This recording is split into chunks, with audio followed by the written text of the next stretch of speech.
To begin with, I just want to tell you that you can buy this. This is for a Bob's Machine Shop jack plate. This is the motor and housing for the motor. You can buy this from their website for $170, or you can get it on Amazon for another purpose for $70, which is what I did. And I'm going to show you how you can replace it today. But I just want to get that out of the way, and I'm going to ramble a little bit. If that's all you wanted to know, if it's possible, let me show you that it is possible, and then we'll come back in here and I'll show you how to take it apart, how to put it together, all that kind of stuff. This is what the jack plate pump looks like mounted to the inside of the transom. This is the jack plate mounted to the outside of the transom. Just wanted to show you this in case you're curious to know what a jack plate is. All right, op test. Look at that. She works down. Ooh, need a little lubricant on the jack plate, it looks like. But we just replaced a $160 motor assembly with a $70 motor assembly. Okay, back in the garage. Just want to show you a couple things real quick, and then I'll leave you alone. Things that go bad on this: solenoids. You can get those at on Bob's Machine Shop website for like 25 bucks. I'm sure you could find them down to like 8 bucks online somewhere. But cheapest I found them so far is $19. Then you have this reservoir. It cracks. See, this is all cracked over time. The reservoir, you can get that for like $35 an assembly. I found it on Amazon for 35 bucks. I don't think it's but like 44 on the Bob's website, so that's not too bad. And again, the pump motor, the motor assembly, you can buy that for $70 online. 72 is what I purchased it for. That way it would be here the next day. The $70 one was going to take a few days. I didn't have time for that. But I'm sure you could get a new motor, the inside portion here, if you dug around enough online. I haven't yet done that. I probably will, because I'm really curious. I'd like to just replace the motor in here. And then what we've got here, so this is upside down. This is the motor assembly. This is the pump assembly. This is a, I think if you look it up, you'll see like oil dine and a part number for it somewhere. This company called Parker makes these things. At least that's what I found online. It's, they make a ton of different versions of these for all sorts of purposes. And when I say versions, I mean different pressures, different directions. For instance, this is bidirectional. They make a, I don't know if it's called unidirectional, but a one-directional pump. This is bidirectional because this motor goes forward and reverse, right? Because you're going to have up and down. So that's how it does it, forward and reverse. So this is a bidirectional. I'm sure you could find this somewhere. I've been trying to find just this portion right here, but I can't find it anywhere. Another thing, when you buy this, or if you buy a new one, you get it somewhere, they have little little filters that go over this and this. Obviously mine doesn't have them. This is the original one. I bought it off Craigslist. It never had them ever since day one. It worked for years. I've probably got 5 years of use out of it without these filters on it. So it operated just fine.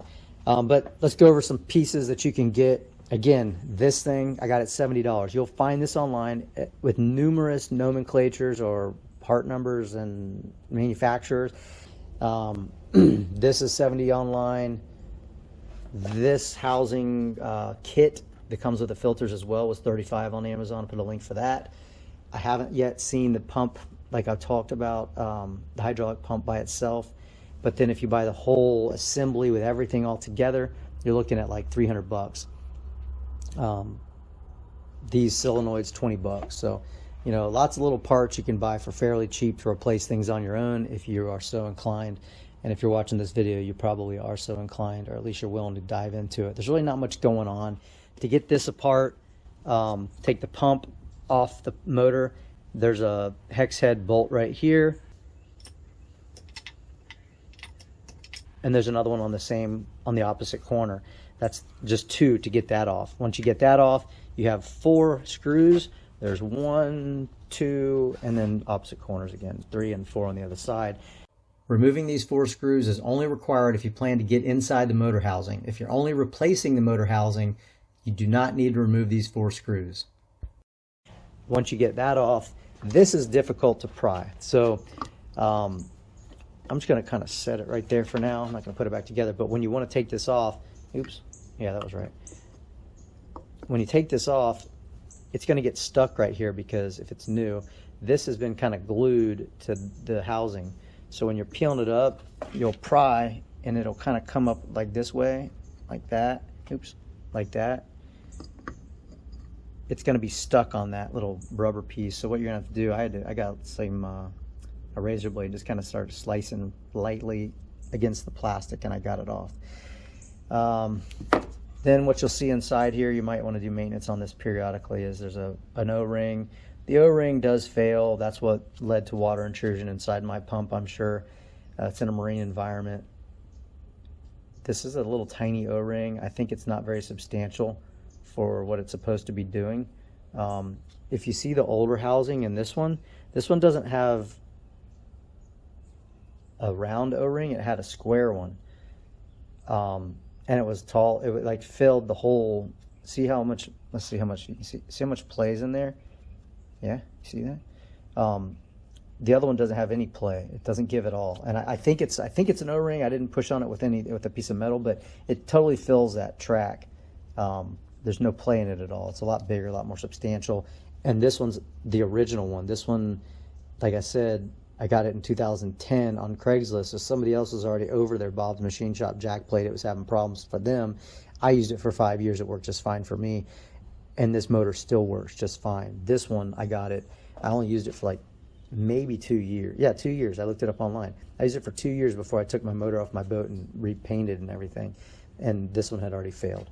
So just something to note if you're going to do some maintenance on these things. Now, again, I've got this thing unfrozen so I can operate it, use it if I need to as a backup, but I'm putting this system back together because I had some parts laying around. I got a new reservoir in the mail the other day.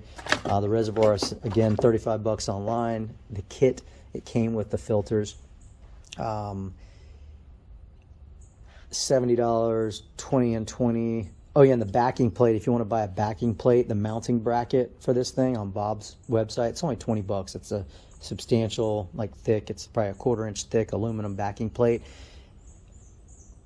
So you can really put all this together. I think I'm not going to say the math correct, but I'm like 165 bucks for everything but this thing, everything but this portion right here. So if you're, like I said, so inclined you want to rebuild one on your own, it doesn't cost you too much. Take away 20 for the backing plate, you're at like 140. I think that's right, 140. So for 140, you can have the motor assembly, the solenoids, and a new reservoir. I mean, your reservoir is probably not bad anyway. So you can really fix this thing for pretty cheap. That's the main purpose of this video. Let me know if you have any questions. I don't think I've missed anything that I wanted to put out there. I think that's going to be it. Yep, links in the descriptions for any part I can find on here.